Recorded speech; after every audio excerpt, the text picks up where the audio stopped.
The famous "I'm walking here" line. In Midnight Cowboy, Dustin Hoffman delivered this burst of street energy during a chaotic shoot on a real New York City intersection when a taxi slid into the path of the production. The crew was filming Dustin Hoffman and Jon Voight moving through live traffic when the cab rushed forward and forced Hoffman to react in character. He struck the hood, shouted the line, "I'm walking here," and kept going as the camera rolled. The moment was not planned and came from that genuine scare on the open street, which created an unfiltered spark the director immediately valued. They repeated the setup a few more times to shape it into a usable scene, but the core of it stayed untouched. The line later reached legendary status and earned a celebrated place in film history that still captivates audiences today everywhere. Brandon Lee's tragic passing. Brandon Lee lost his life on March 31, 1993 during the filming of The Crow in Wilmington, North Carolina, when a scene involving a revolver went fatally wrong. The handgun had been used earlier with dummy cartridges that left a bullet stuck inside the barrel after a primer discharge. That obstruction went unnoticed. During the later scene, actor Michael Massey fired a blank that carried enough force to launch the trapped bullet into Lee and struck him in the abdomen. Crew members first thought he was still performing until his collapse revealed the severity. He was taken to New Hanover Regional Medical Center where attempts to save him failed. Most of his scenes had been finished, so doubles and visual effects completed the production, and the film was released with a dedication to him. Martin Sheen cuts his hand. Martin Sheen injured himself during the hotel room sequence in Apocalypse Now while performing the scene filmed on his 36th birthday in 1976. He was portraying Captain Willard in a tense moment that had him moving through a Saigon hotel room before driving his fist into a real mirror.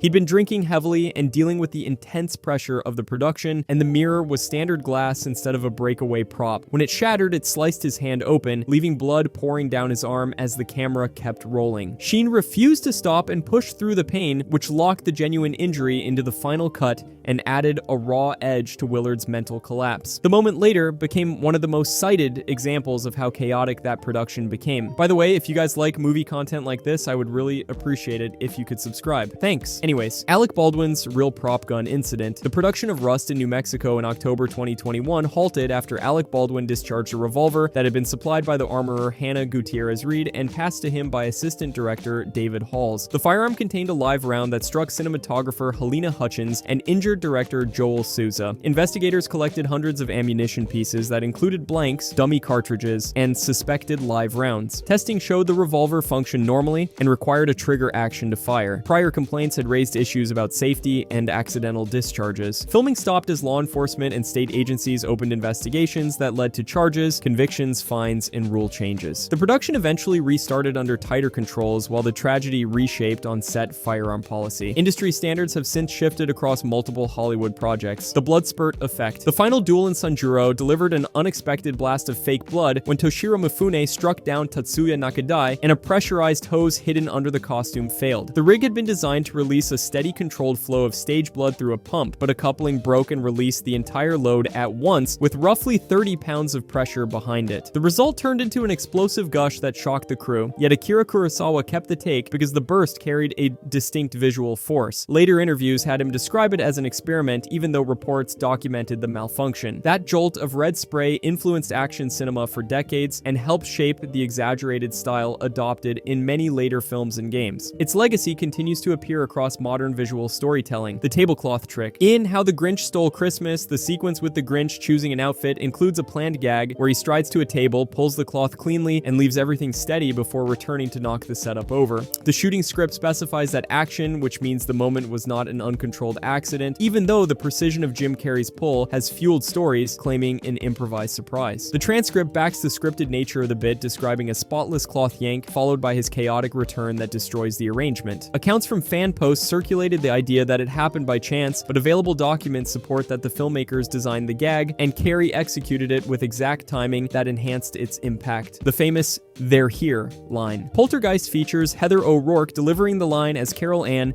Freeling. During the moment, the television emits static and a tremor signals the arrival of the supernatural presence. The phrase was included in the script created from Steven Spielberg's story and written by Michael Grace and Mark Victor, with Toby Hooper directing the production for MGM. The scene marks the first major escalation of the haunting and became one of the film's defining beats. However, in many versions of the film, you can clearly see Heather mouth "They're all here" instead of "They're here." The audio clearly doesn't match up to the young actress's lips, creating a permanent blemish on one of the most iconic lines of all time. Michael J. Fox's hanging incident. During Back to the Future Part 3, Michael J. Fox performed a hanging scene as Marty McFly, where a noose was placed around his neck after being captured by Buford Tannen. Early takes used a small box to support him, but he later removed it to make the body swing appear authentic. Once the box was gone, the noose tightened and cut off blood flow through his carotid artery. He lost consciousness and hung there until crew members noticed his unresponsive state and pulled him down. Michael J. Fox later described the blackout in his autobiography and confirmed he'd passed out for several seconds. The production treated it as a serious accident and adjusted the process afterward to prevent repeat danger while continuing work on the Western sequence through the demanding shooting period overall. Bullet holes in Pulp Fiction. In the apartment sequence of Pulp Fiction, viewers notice that marks resembling bullet impacts appear on the wall behind Jules and Vincent before the confrontation begins. They enter the room to retrieve a briefcase, and those holes are visible even before the man in the back draws a gun and fires several shots. After the shots, more fresh damage appears, yet the earlier marks remain unchanged, which has led many to label the moment a continuity slip. Discussions on fan sites and analysis forums point out that the production never issued a confirmed explanation. Some writers offer a symbolic reading that frames the marks as evidence of a miracle escape, though no verified production document supports that intention. With no official clarification, the visible marks continue to stand as a mistake in a celebrated film. Fake Baby, American Sniper. American Sniper features a scene where Bradley Cooper, as Chris Kyle, holds an infant that audiences quickly recognized as a rigid doll because the production lacked an available real baby.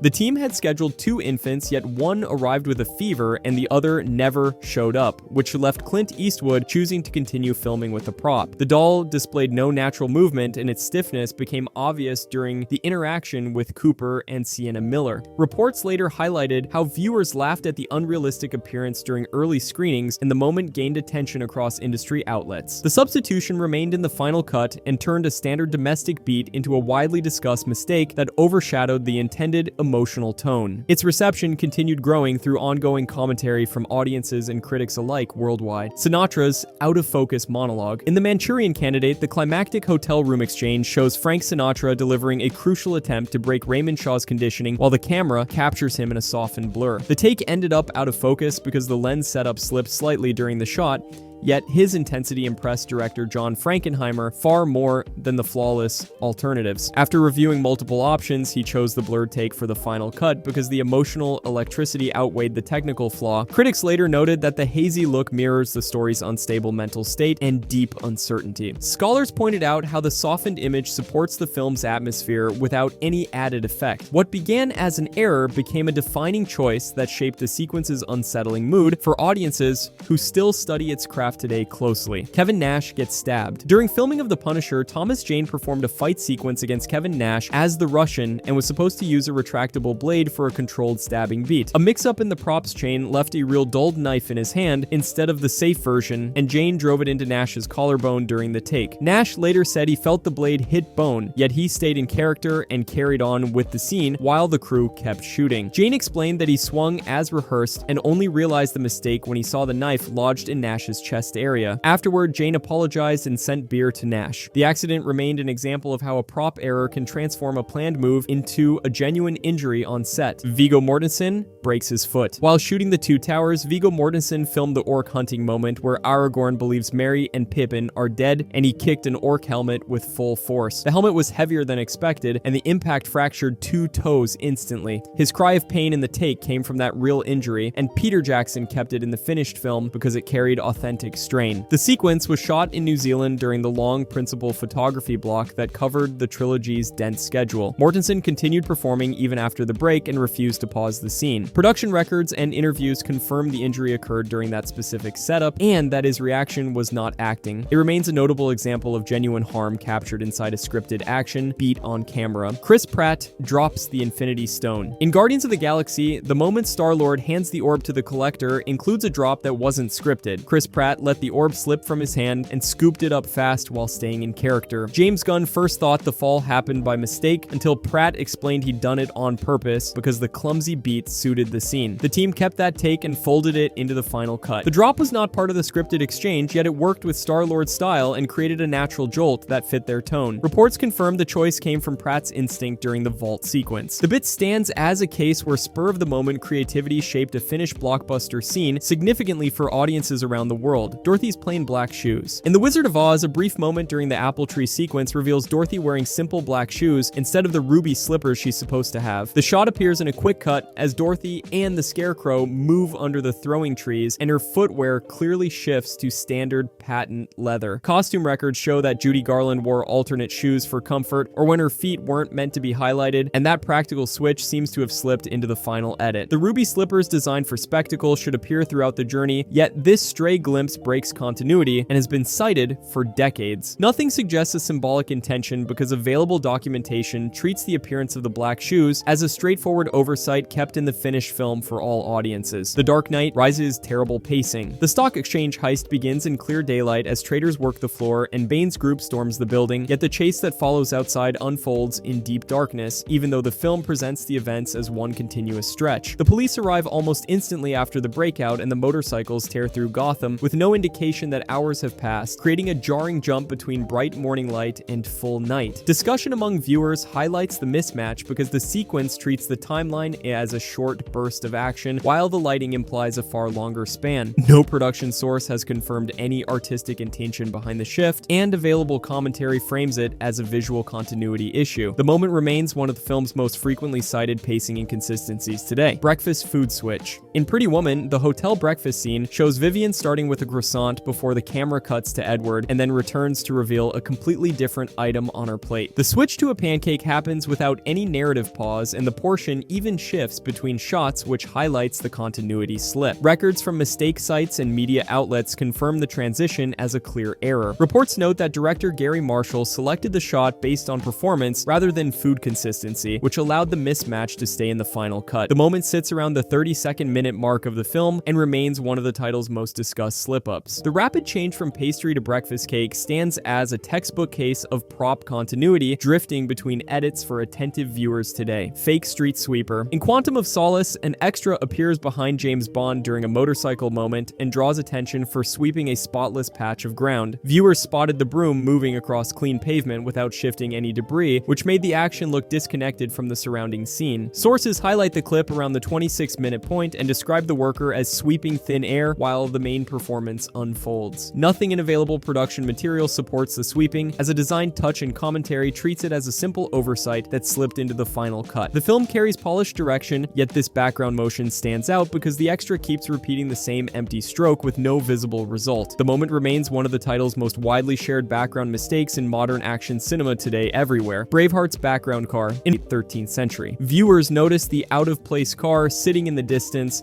as riders cross the field, and the presence of the vehicle breaks the period setting instantly. Commentary sources list the shot as one of the film's most recognizable anachronisms, and no production account has explained how the frame survived final forward continuity lapse. It highlights how a single overlooked detail can interrupt the illusion and spark ongoing discussion among fans. The shot remains a memorable mistake frequently mentioned by fans. Emma Watson memorizes the whole script. Early in the Harry Potter series, Emma Watson admitted she memorized not just Hermione's dialogue, but every major line spoken by Daniel Radcliffe and Rupert Grint. She explained that during Sorcerer's Stone, she silently mouthed their words in scene after scene because she'd studied the script so thoroughly. Chris Columbus kept stopping takes when he noticed her lips moving while another actor spoke. Interviews confirmed that the habit turned into a recurring issue during those early classroom and common room setups. The problem wasn't forgotten dialogue or missed cues, but an eagerness that interfered with filming and distracted the camera. No official material suggests the mouthing ever remained in the final cut, yet the behind-the-scenes stories outline how often she unintentionally mirrored her castmates' deliveries. The stories still circulate widely among fans today. Ben drives the wrong way. The Graduate. In The Graduate, Benjamin Braddock races toward Berkeley, yet the scene shows him on the upper deck of the Bay Bridge, which only carries westbound traffic into San Francisco. Filming placed Dustin Hoffman's car on that deck, even though the story implies an eastbound trip to the East Bay. Records of the bridge's layout confirm the upper level moves exclusively toward the city, so the image contradicts his intended route. The mistake appears in databases and location guides that point out how the shot sends him in the opposite direction of his goal. No production source explains why the team used that deck, though the shot stayed in the final cut. The sequence stands as a clear factual error tied to geography and traffic flow, and it remains widely noted by attentive viewers. Data mentions an octopus. In the Goonies, the ending interviews include Data telling reporters that the octopus was very scary. The octopus was very scary. Even though no octopus appears in the version most viewers saw. The comment survives because a full octopus battle had been filmed in the pirate ship Lagoon using a giant puppet about 32 feet long, and Data used a Walkman to distract it. Richard Donner cut the sequence for being clumsy, so the theatrical release dropped the creature entirely. The stray line stayed in the finished edit, which caused confusion for anyone unaware of the removed material. Sources list the moment as a clear continuity slip, created by editing rather than performance. The dialogue references an event meant to be part of the climax, yet audiences never witness it. The remark remains one of the film's most famous lingering mistakes today. The child covers his ears. In North by Northwest, a boy in the Mount Rushmore sequence can be spotted plugging his ears before any gunfire occurs, creating a clear background error. He stands near Eva Marie Saint's position and lifts his fingers to his ears moments before the weapon is revealed. The shot stayed in the final cut and appears in official goof lists because the action breaks the intended surprise of the scene. Commentary from outlets highlights how the anticipatory gesture contrasts sharply with Alfred Hitchcock's usual precision. The extra's reaction wasn't part of the planned choreography, and no record suggests an intentional cue. The moment has become one of the film's most recognized slips since the early days of home video. Viewers continue pointing out this detail during rewatches, keeping the mistake firmly alive across generations to today. If you enjoyed this, I'm going to be posting a lot here. I would greatly appreciate it if you could subscribe. Thanks for watching, and see you next time.